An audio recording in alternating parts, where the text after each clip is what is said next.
Today's episode is sponsored in part by Mercury, Morgan Stanley, Skims, and Boll & Branch. Mercury streamlines your banking and finances in one place so you can focus on growing your online business. Visit mercury.com to apply online in 10 minutes. Listen to candid conversations about people's fears and hopes around money on What Should I Do With My Money from Morgan Stanley. Search for What Should I Do With My Money in your podcast player now. I've been a Skims fan for years, and the Fits Everybody collection is a favorite I keep reaching for. Shop the Skims Fits Everybody collection at skims.com/goaldigger.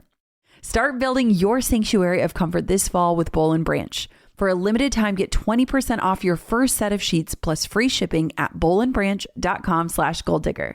As always, you can find all of our amazing deals in the show notes. Now, let's dive in. Huge savings on Dell AI PCs are here, and it's a big deal.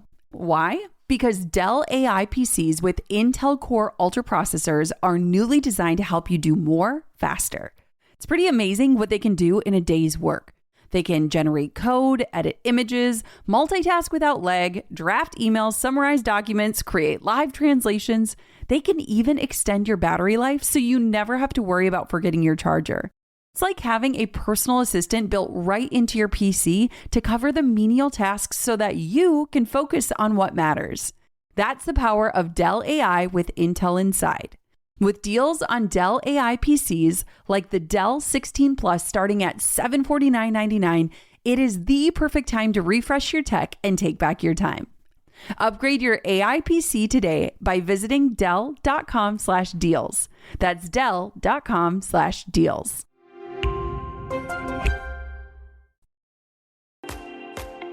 Your ideal client is Googling her problem at 2 a.m. desperate for an answer. Let that sink in. She does not care if your Instagram grid is perfectly cohesive. She cares if you can help her sleep through the night again, or grow her revenue, or save her marriage, or help her kids to eat vegetables. Like, nobody cares about your perfect. I'm Jenna Kutcher, and I help you trade hustle for purpose and build a business that gives you the life you actually want to live.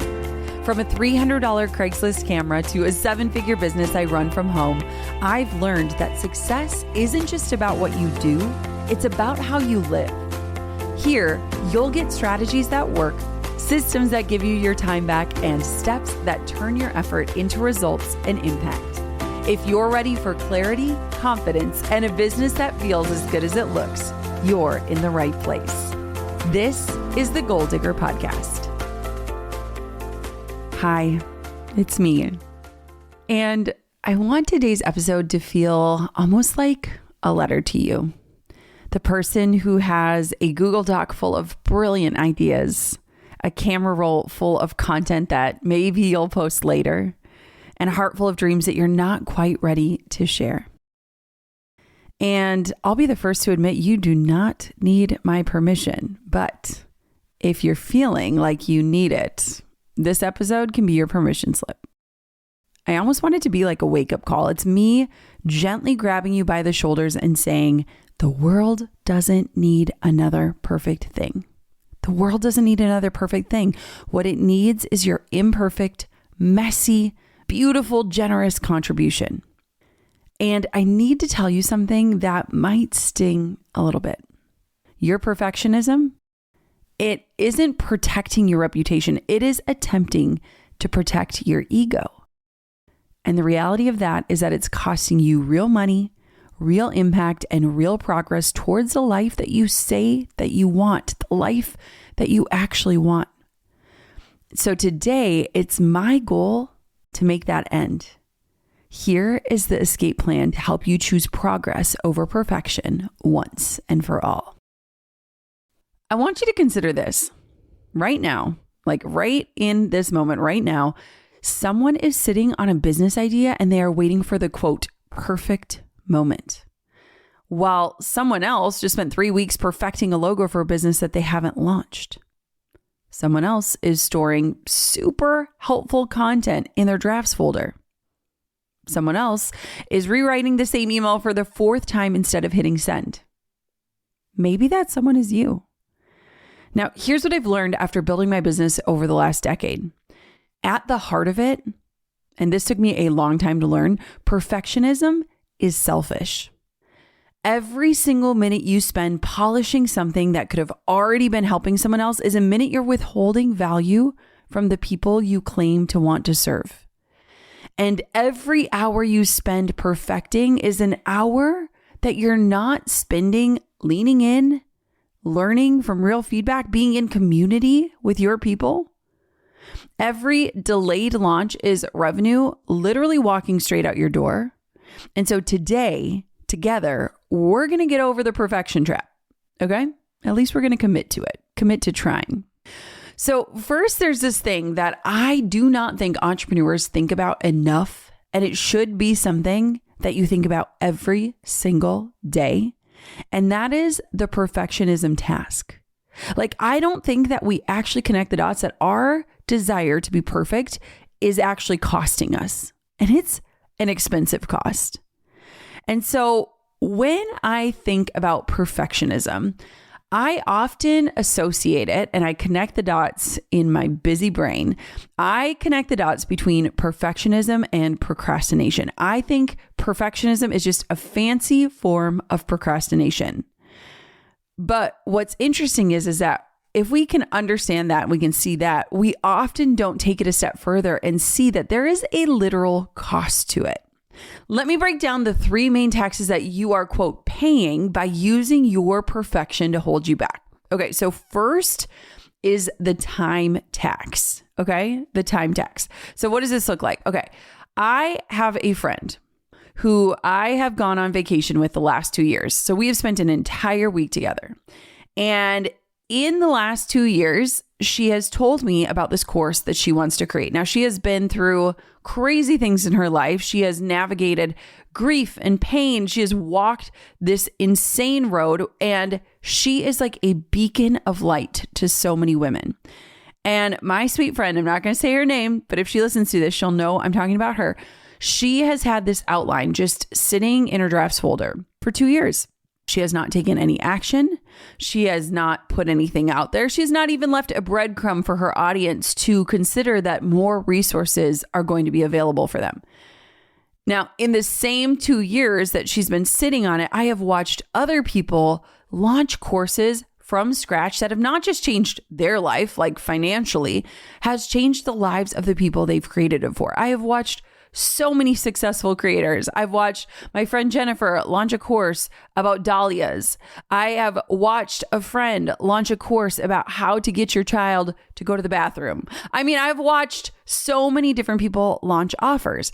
And so the time tax is incredibly real, where not only are you holding yourself back from getting the results that you desire, but you're also withholding helpful information from the people that you say that you care deeply about. The time tax is so incredibly real. And for me, this one hurts the most because I have been saying this for years. Time is my currency.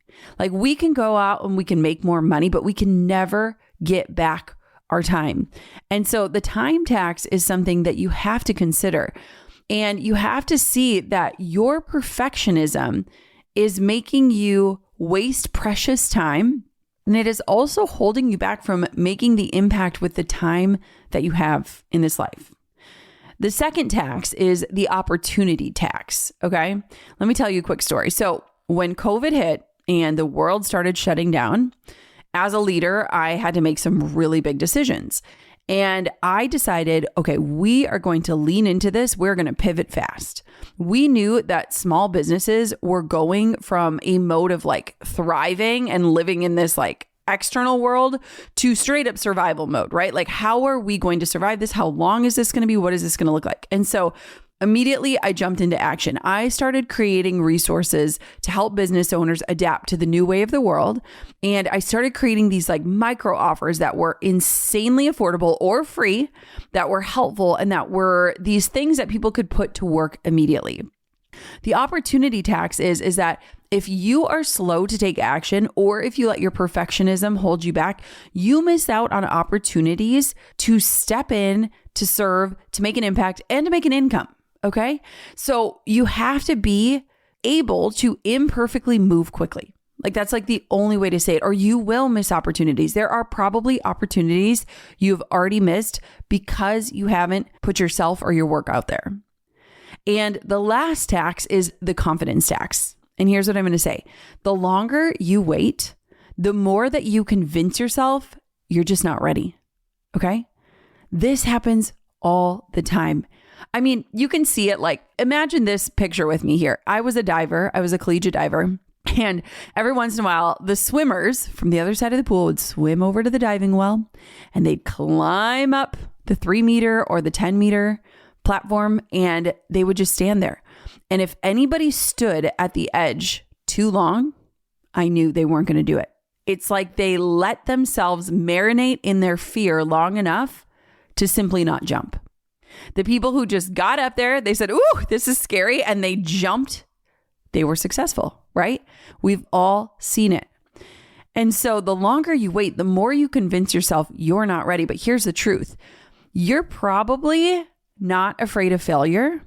You're more likely afraid of being judged while you learn publicly. And even while you succeed. I mean, the fact of the matter is a lot of women are afraid to become successful. And so what's interesting is that I have seen this over and over and over again. There are two sides of the coin here.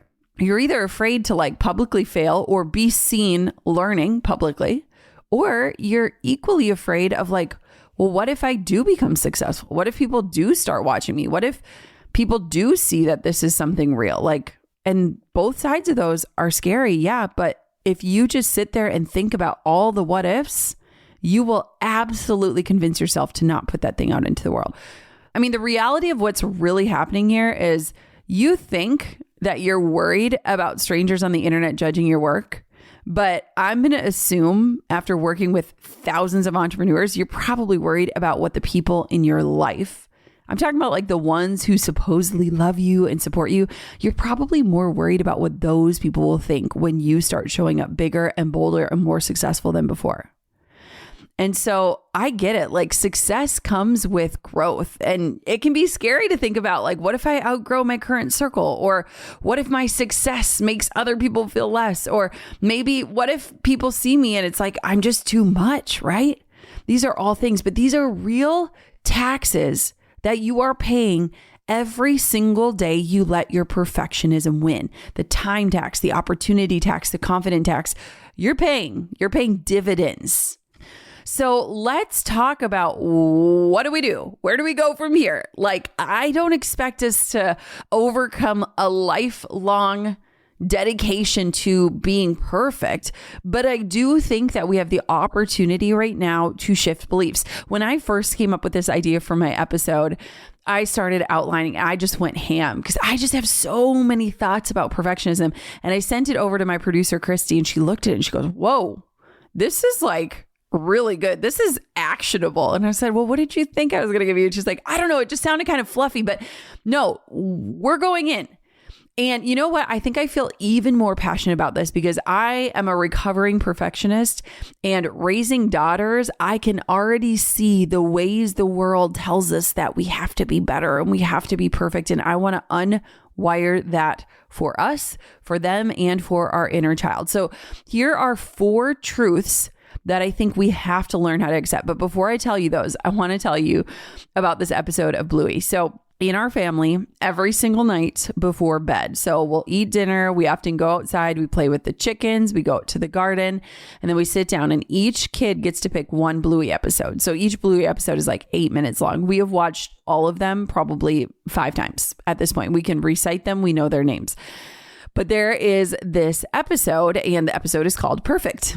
And in this episode, Bluey is making a Father's Day card for her dad, and she is just absolutely determined for it to be flawless.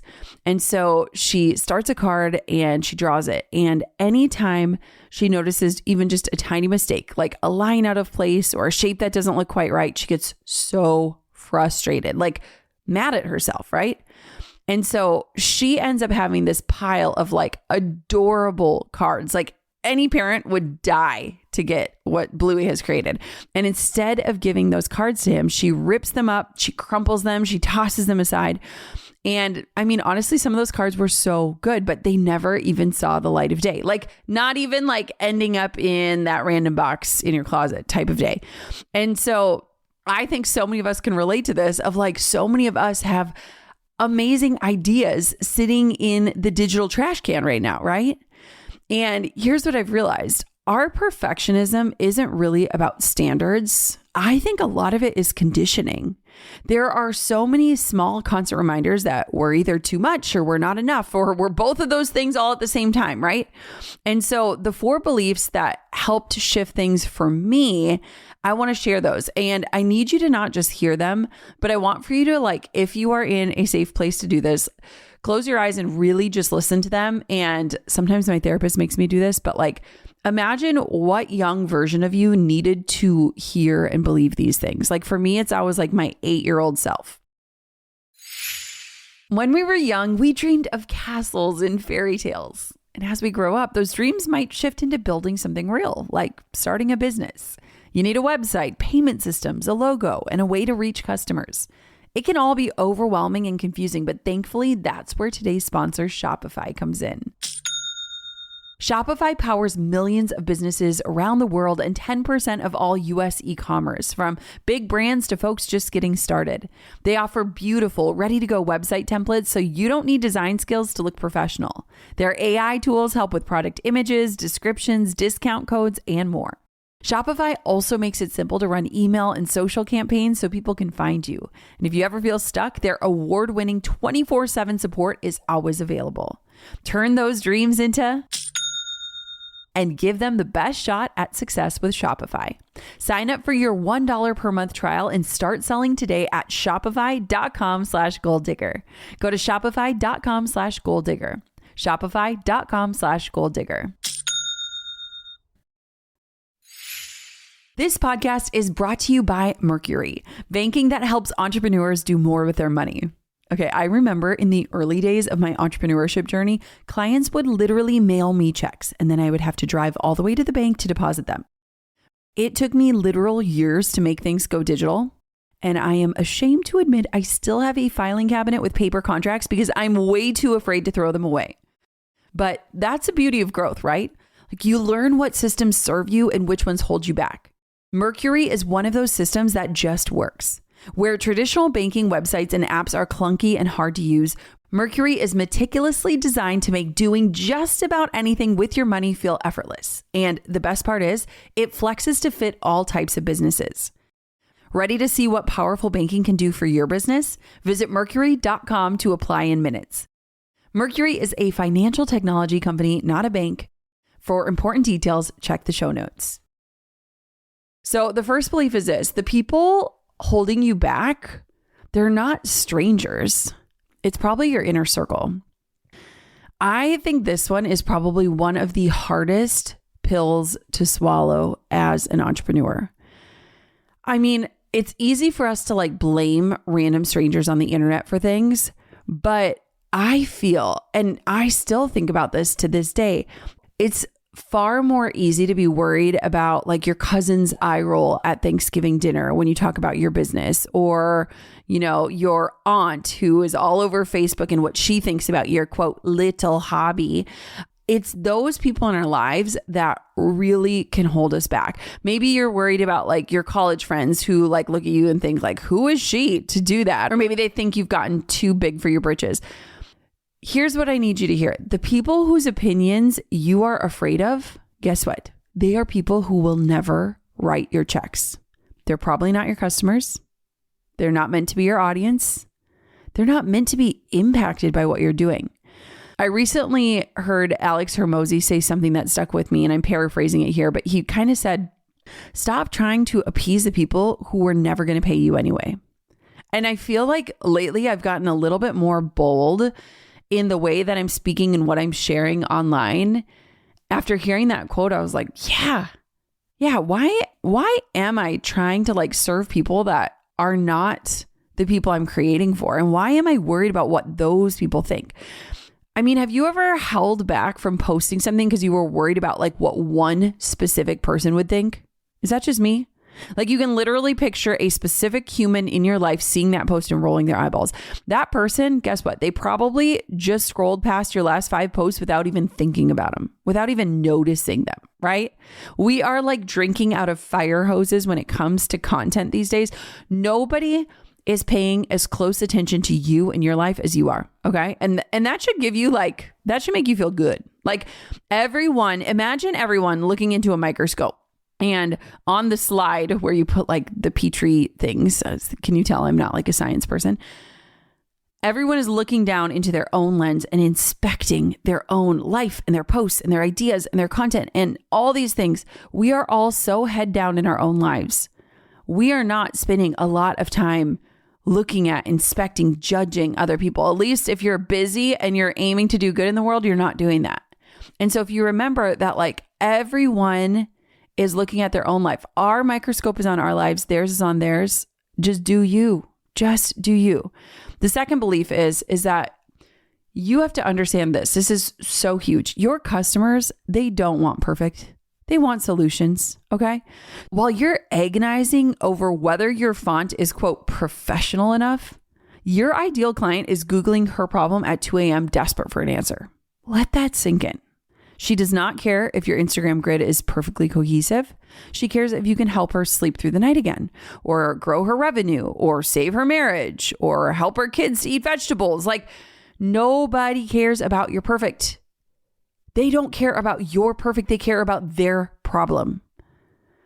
Like, think about the last time you desperately needed help with something. Like, did you care if the person helping you had the perfect website, or that their grid was perfectly cohesive? Or did you just want your problem solved, right? Nobody cares about your perfect. They care about their problem. Solve it. That's all you got to do. Mindset shift number 3 is this: hiding your learning process is robbing others of hope. And I'd argue that it's robbing you of results. When you only show the polished final product, you make everyone else feel like they're behind. And you also launch something amazing that you've probably been working on so hard behind the scenes to an audience who wasn't delivered breadcrumbs. Like they didn't even know anything was coming. And all of a sudden it's like you sit down and you expect like a piece of popcorn and a Thanksgiving feast is in front of you. You're not ready for that. No, you're not ready for that. And so if you are hiding your learning process, if you are not letting people in to the iterating, to the ideas, to what you're learning, when you share things like your mistakes and your pivots and your figure it out as you go moments, you give other people permission to start messy too. And you start to pique their curiosity. Like, what is she up to over there? What's she doing? I'm so curious. What is this going to become? This is fascinating, right? Look at any influencer or entrepreneur you admire. The content that probably made you feel most connected to them was probably not their perfect content, like their highlight reel, right? It was probably where they opened up about something, or they shared their behind the scenes struggles, or they were honest about something, or they let you into a really intimate moment of their life, right? Hiding your learning process is robbing others of hope. It is robbing you of the ability to plant seeds that will become a harvest. And it's making nobody win and nobody ready for what you truly have to offer. The last mindset shift is this, and this is the best. Waiting for perfect is really just your fear wearing a business suit. Here's what I mean by this. You tell yourself you're trying to make something perfect, but here's what I'll argue. You're not actually trying to make it perfect. You're trying to make it criticism proof. And I will tell you this right now, nothing is criticism proof, especially in the world we live in. Every single day you don't launch or don't publish or don't put something out there is a day that somebody else does. And every week you spend perfecting is a week that you could have been getting real feedback from real humans that you are creating for. Imperfect action beats perfect inaction every single time. That should be on my gravestone. Like, imperfect action actually makes things happen. Right now, someone with a worse idea than yours, with less experience than you, with fewer resources than you have, just launched their thing. While you were editing, while you were thinking, they're out there earning. Okay. And so here's what happens when you start to recognize all of these things, that maybe the people holding you back aren't strangers, they're your inner circle, that your customers don't want perfect, they want solutions, that hiding your learning process is robbing others of hope and robbing you of results, and that waiting for perfect is just fear dressed up in a business suit. Here's what happens when you believe them. You stop asking, is this good enough? And you start asking, will this help somebody? You stop editing your Instagram captions for 30 minutes and you start posting them in 3. You stop planning your dream business and you start building it. Because the hard truth is this: the version of you that is waiting for perfect is never going to feel ready. She's never going to feel ready. But the version of you that chooses progress over perfection, she's already changing lives. So now that we've shifted our beliefs, here's where we get really tactical, okay? So how do we actually escape the perfectionism trap and start taking consistent action? So I'm kind of calling this our escape route. And this is essentially taking us from paralysis into action. Okay. Here is something that I've learned about myself. And I have watched so many successful entrepreneurs. And so this isn't just for me. This is for like every successful entrepreneur I know. We are probably the least perfect people. Like, we are not naturally perfect people. We are people who hit deadlines. We're people who follow through. We are people who commit to doing the reps. We are people who commit to consistency. And once you start to get into a rhythm and you adopt the identity of being somebody who simply shows up, it becomes a lot easier to do it. Like, you stop being someone who thinks about doing things and you start being someone who does the thing. And the shift happens when you realize that your reputation, it's not meant to be built on perfection. It is built on reliability. Okay. People trust you because you show up, not because everything you create is flawless. Like, I have had a slogan, at least in my head, sometimes in my Instagram bio, of like, imperfectly leading women. Like, that is all I can commit to. I have made so many mistakes. I have made public mistakes. I've made private mistakes. I have messed up so many times. I have typos. I have hit send and forgot to link the email. I mean, there are a million ways I am one of the most imperfect leaders out there. But guess what? I am reliable. I show up on this podcast. I show up when I say I will. I've blogged every single week since I launched my business over 15 years ago, right? I am reliable. Like, you can trust on me to show up. And so the steps that we have to start taking in order to shift from paralysis into action starts with this. So step 1, we have to shift the question. Okay. I know I'm talking about a lot of mindset stuff, but truly, if we do not change the internal dialogue, we will not progress. The quality of your questions determines the quality of your outcomes. So we need better questions. That's really what it is. We need to ask ourselves better questions. So instead of asking yourself, is this perfect? Ask, is this actually helpful? Is this helpful for somebody? Instead of asking, what will they think? Ask, who will this help? Instead of saying, am I ready? Ask yourself, am I willing? Like, set good enough standards by defining what like 70% looks like. Okay. We're not aiming for 100% here. Like 70%, that's like a solid C, right? C plus. I'll take it. I'm literally telling you, you can lower the bar here. Like, that should be a relief. Like, what if instead of trying to like have a perfect podcast with perfect audio and 5 perfect takeaways, you just release an episode that delivers 1 solid takeaway that somebody can put into action? Aim to have an Instagram post that starts a conversation versus having one with perfect graphics. Instead of thinking, okay, I'm going to create a perfect course that covers everything but helps nobody, ask yourself, could I create something that solves one problem really well? The goal isn't necessarily to lower your standards. Yeah, I'm going to joke that we probably should, but it's to get clear on like what actually matters here. Truly, like, what is the point? I ask myself this question all of the time. There was a time where I was with my girlfriends and all I could keep saying is, what is the point of this? What is the point? If we cannot get super crystal clear on what the point is, we're missing it, right? Okay, step 2 is that you have to create forcing functions. Like, I want us to make procrastination impossible. How do we do that? Through systems that push you into action, whether you feel ready or not. Because again, we're probably never going to feel ready. So here are some ways that I do this. And keep in mind, I am neurodivergent. I have ADHD. So what works for me might not work for you, but these are 3 things that work really well that make it nearly impossible for me to procrastinate. So first is time boxing. So this is like giving yourself basically artificial constraints. So what do we say? Like, I'm going to sit down and I'm going to give this project 90 minutes and then I'm hitting publish. Or this email gets 15 minutes of editing maximum. Or I'm just going to write the first draft and put it out there and get feedback, period.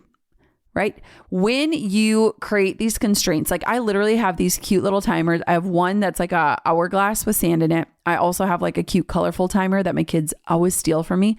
But oftentimes if I'm procrastinating on something, I will set a timer and I'll be like, all right, 20 minutes, just do what you can for 20 minutes. Even like workouts. If I don't feel like working out, I'm like, go work out for 5 minutes. And if you want to quit after 5 minutes, fine. But a lot of times we just need to get the momentum and we just need to commit that like when this timer goes off, this thing is done. We're stepping away. We're hitting publish. We're putting it out there. You know, I only share stuff I'm genuinely obsessed with. And so when I kept seeing Bowl and Branch sheets all over Instagram, I was like, okay, are these actually worth the hype? Drew and I have been using their sheets and duvets for over a year now. And honestly, our bedroom feels like a completely different space. The moment you touch these sheets, you'll get it. They're incredibly soft to start, but they literally get softer every time you wash them. They're made from 100% organic cotton, so they're super durable. And they're breathable, which is perfect for piling on cozy layers without turning into a furnace at 2 a.m. This is hands down the best bedding I've slept on, and I'm so genuinely excited for you to try it. Start building your sanctuary of comfort this fall with Bowl and Branch. For a limited time, get 20% off your first set of sheets plus free shipping at bowlandbranch.com/goaldigger. That's Bowl and Branch, BOLLAND branch.com/goaldigger to save 20% and unlock free shipping. Exclusions apply. One of our favorite ways of earning extra income as a couple has been by hosting our spaces on Airbnb. Drew and I have always loved finding creative ways to make our spaces work for us, but let's be real, between being parents, running a business, and juggling travel, we don't always have the time to manage all the little details. On top of that, we live in Minnesota and our properties are in a different state. So handling the day-to-day just isn't possible for us as hosts. That's why I think Airbnb's co-host network is such a smart option. With the co-host network, you can hire a high-quality local co-host to take care of your home and your guests. They handle all the day-to-day management from guest communication to on-the-ground support, so the stay runs smoothly even when you're away for work or traveling. Think of them as your local hosting superhero who knows the ins and the outs of creating amazing guest experiences. If you've ever thought about hosting, but it seemed a bit overwhelming, now it is easier than ever. Find a co-host at airbnb.com/host. The second thing that helps make procrastination impossible for me is public accountability. Oh, I am the queen of this. It makes backing out way harder than just showing up. I am the girl who literally went on the internet and said, I'm going to start a podcast in 30 days. What should I call it? And guess what was born out of that? This podcast, the Goal Digger podcast. Literally the day I had the idea, I posted it online. When I signed up for a marathon years ago, posted it online. When I bought a camera and wanted to become a photographer, posted it online. Pre-announce launch dates on social media. Even if nobody pays attention to that post, put it out there. Hold yourself accountable. Text 3 people in your circle a deadline and ask them to check in on you. Like literally say, can you put a Google Calendar alert to follow up with me on it? Maybe make a rule like every Tuesday I'm going to publish. And pick a day a week where something will always go live. Like whatever that looks like. Put some public accountability behind it. I promise you, when you make those public declarations, it holds you accountable on a whole new level. Like for me, I have not had alcohol in over 3 years. And I started sharing about that journey. And it's so funny because the other day I'd posted a photo from our anniversary and I had gotten in non-alcoholic wine, but I was drinking it out of a wine glass for our anniversary. And people were like, wait, are you drinking? And it's like interesting, like that extra accountability, it makes it so much more impactful and easier for you to show up. So make backing out harder than showing up by putting your stuff out on the streets for real. And then the last thing is put some financial stakes in it, like put some money on the line. Those who pay attention. Maybe you pre-sell your offer before you create it so that other people have skin in the game and you've got to deliver. Or maybe you book the venue before you plan the event. Maybe you buy the domain name and tell people about it. Like put some skin in the game, invest in yourself, start to see that you're not the risk. You're the investment. Your dreams are worth it. The key is making it more uncomfortable for you to quit than for you to continue. Okay. I think if you just take these three things, time boxing, public accountability, and financial stakes, your perfectionism is shaking in its boots. Step 3 is to build your launch and learn rhythm. Like I want for you to become a person who is addicted to feedback. This is where the magic happens. I feel like this is a theme we've been talking about a lot on this podcast lately, but I want for you to get so addicted to real world feedback instead of your own internal perfectionistic dialogue. Like I want for you to hear from the people you are creating for. We have this Slack channel and it's just like kind words and testimonials. And every single day there are messages and posts and DMs and emails that we're dropping in there. And yesterday on our team call, one of my team members was like, it is just so fun to read those. Like it is so fun to hear from the people that we create for. It changes the energy. And so like, what would it look like if you just commit to putting things out there and seeing like, okay, how many people engaged versus how perfect did it look? Or what questions are people asking me versus like, oh, dang it, what did I forget to include on that? Or thinking through like, what did I share that other people wanted to share too versus like looking at it again and being like, oh, I wish I would have said that differently, right? Like, how can you start to pay attention to what your people are telling you, even if it's like 2 people, okay? So I have this thing, it's a 48-hour rule. Once something is live and out there, you cannot edit it for 48 hours. This is super uncomfortable for a lot of people. This forces you to basically see that most of your perfectionism anxiety disappears once people actually respond to what you've put out there. And guess what? Most of the time people respond positively. Because here's what happens. Action creates proof and perfection delays it. And so every time you publish something imperfect and the world doesn't end, you build evidence. You build up this case filled with evidence that your perfectionism was protecting you from literally nothing all along. And here's what I need you to hear. There is a compounding effect of consistency. When you do something consistently, you become known as someone who shows up. Like your audience starts to trust that you're going to deliver. They start to anticipate what you are publishing. Your confidence builds because you have real data instead of imaginary fears.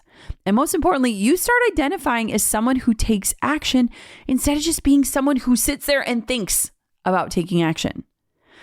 The woman who posts something imperfect every single week will always outpace the woman who ships something perfect every month.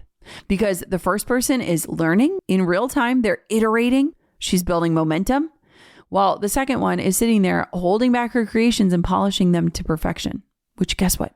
Perfection doesn't even exist. It's a myth, okay? So here is the last thing that I want for you to consider. I'm calling this your new operating system.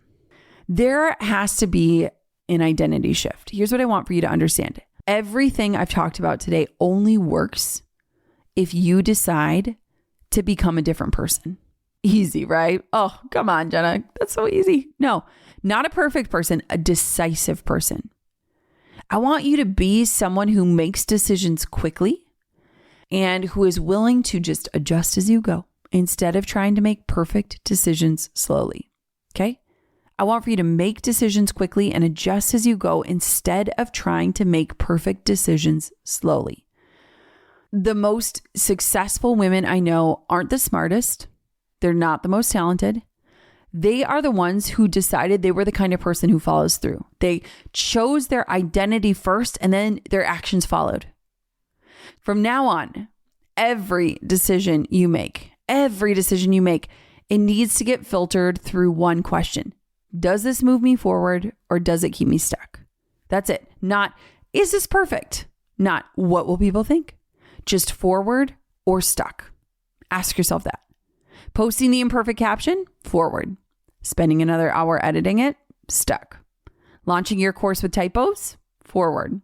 Waiting until next month to fix the typos first? Stuck. And when you start to just run everything through this filter, like literally just imagine a water filter with water running through it, you start to see that so many of your beliefs were just simply keeping you stuck. And so here's what I want for you to commit to. Make one commitment to yourself. For the next 30 days, you're going to prioritize speed over perfection in everything you do. You're just going to get into action. Start it with the 48-hour challenge. Push something out there. Don't take it down. Don't edit it. Don't second guess it. Just get it out there. And I'm not telling you like go out and do sloppy work. It just means doing good work quickly instead of perfect work slowly. It means choosing the 80% solution today over the 100% solution maybe someday. Okay?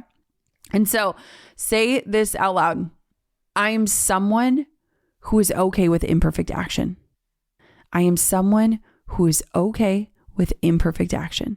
Not I am someone who creates perfect things, or I am someone with great ideas. You are someone who puts himself out there. Someone who gets things from inside of your head out into the world where they can actually help people. So stop listening and start doing. Right now, identify one thing, just one thing that you have been sitting on. Maybe it's that post or that email or that course outline, that business idea. Set a 48-hour deadline to get a piece of it out into the world. It doesn't have to be the whole thing. It can literally just be a breadcrumb letting people into the process. Text one person your deadline, or heck, if you're bold like I am, just make it a public proclamation. Make it real. Because here's what I know. In 48 hours, you'll either have proof that your idea might work or data on how you can make it better. Either way, you're going to be further ahead than you are sitting here right now overthinking it.